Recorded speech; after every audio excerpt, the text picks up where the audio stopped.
Nigel. Rupa Haq. Thanks, Chair. Yeah, I wanted to return to our old friend, the Internal Market Bill, to some extent. What lessons do the three of you think can be drawn from the experience of the last few weeks? And particularly in terms of avoiding different interpretations of what people thought was agreed in the text, and what that holds for any future UK-EU agreement to come. And I think, Catherine Barnard, you were saying to Stephen Kinnock that it's made us go in a state of undress, potentially, into the conference chamber for future trade deals. Do you want to say more on that? Yes, thank you for the question. I think what we would say is nothing is private, nothing is domestic anymore.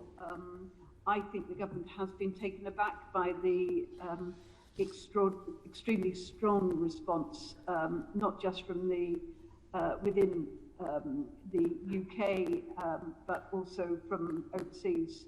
The US, or certain parts of the US, are watching very closely about what's going on. So I think lesson one we've learned is that nothing is a local issue. It's what the Brexit process is being watched very carefully, not just by those who are immediate parties to it, the EU member states, the UK, but also on the global stage as well. And I think there is a certain amount of surprise that a country which has always prided itself on being compliant and respectful of international law, even to the extent that it was part of the Civil Service Code, should take a step as potentially radical as the one in the Internal Market Bill. So I think these are lessons that we will learn. Now, it may be that this government, because it thinks it has made progress in the negotiations as a result of this, is prepared to take the international hit for the negotiation strategic advantage. But there will be long-term consequences for this, because it will always be said that we have gone back on our word. And the key point is, this is the word we've gone back on, or at least with powers to do so, is in respect of a treaty which we signed less than 10 months ago. We're not talking about some treaty that whose objectives have got lost in the mist of time. This is a treaty which was highly controversial, painfully negotiated line by line.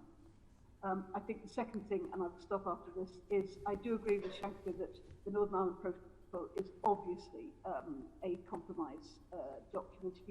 If you compare and contrast Article 5.1 and Article 5.2, Article 5.1 essentially says no customs duties on goods going from GB to Northern Ireland unless there's a risk that they go on to the south.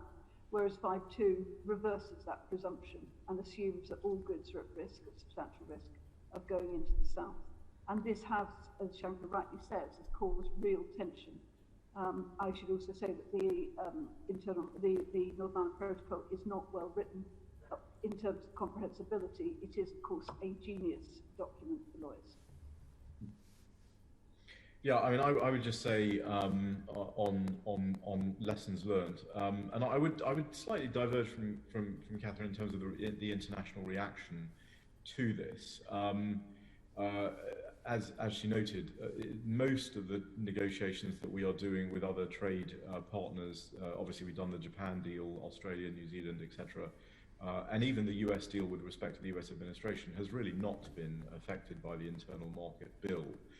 There is a very specific issue with regard to the Irish American caucus in the US, and the fact that you've got prominent members of the Irish American caucus like Richie Neal, who is the chairman of the Ways and Means Committee, which is ultimately the committee responsible for trade agreements, and so they have a powerful voice. Now, I think the lesson learned there is not don't do this sort of thing.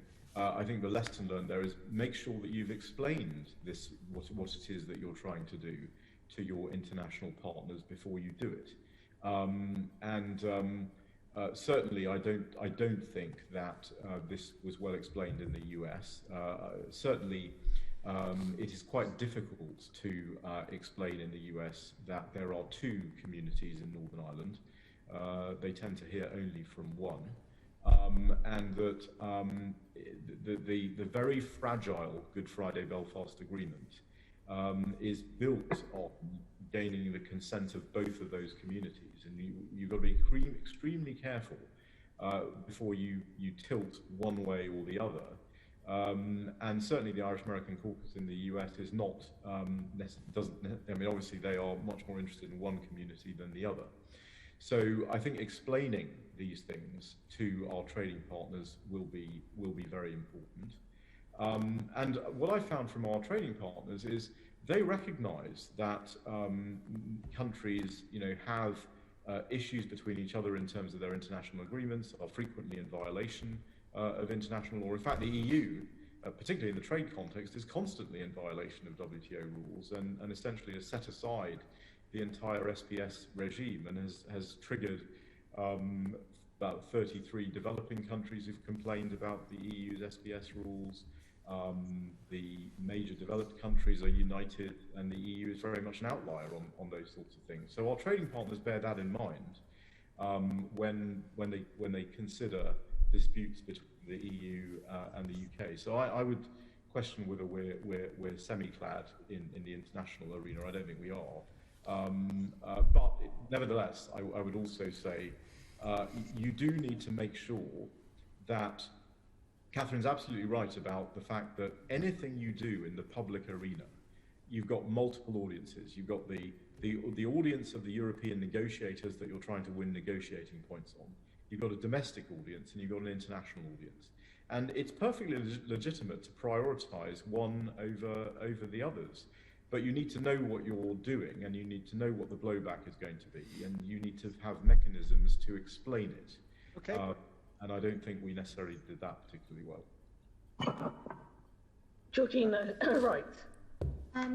Very quickly, because I think most ground has been covered. I think it's pointed three things. One is that, as Catherine said and Shanker said, these negotiations aren't taking place in isolation. And if you think of the presidential campaign happening in the US right now, Joe Biden, who's the Democratic nominee, is very much trying to show himself as the bearer of, the multilateral system, the defender of it, and a defender of international law. So obviously, having your special partner go on record saying that you intend to breach international law didn't go down very well. As Shanker said, states breach international law all the time. It's just that they don't go on record saying that they intend to do it. So in fact, that explanation would, I think, have been necessary from the very beginning, and also because it would have helped explain why the government is so worried about unfettered access. And I think that's an important consideration, an important worry that should be taken into account. So more explanation on that front is important. Two, I think it shows a question of negotiation strategy. I mean, if the key concern was that the Joint Committee wasn't moving fast enough, well, this has been quite a baffling move, because obviously the Joint Committee negotiations have been paused now, and they have been paused until next week. So we've lost valuable time there. So that is probably questionable. And the third, of course, is the misunderstanding around the Northern Ireland Protocol for multiple reasons. One, both sides want different things, but also because of the way that it's been worded.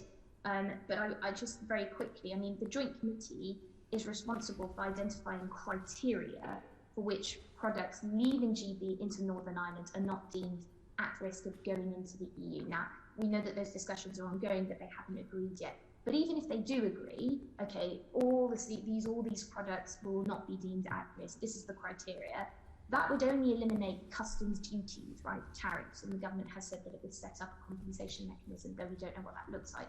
It doesn't eliminate all the paperwork. So you entry summary declarations, customs declarations, export health certificates, all of that.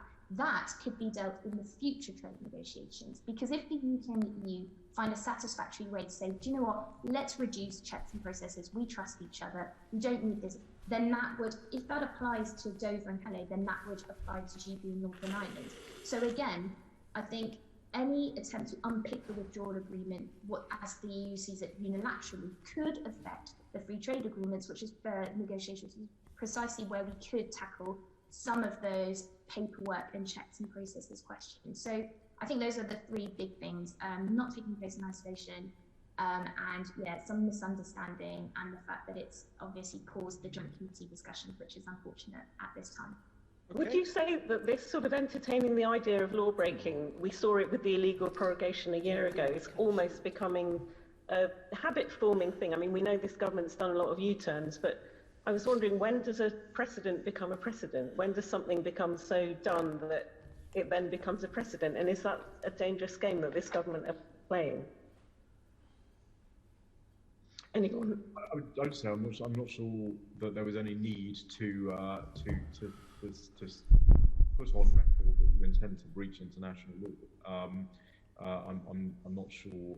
I suppose the government would argue they succeeded in getting the EU to the table, but I think the clear language of the internal markets bill probably would have done that without. It's a sort of hardball tactic, though, isn't it? It's a strong arm thing.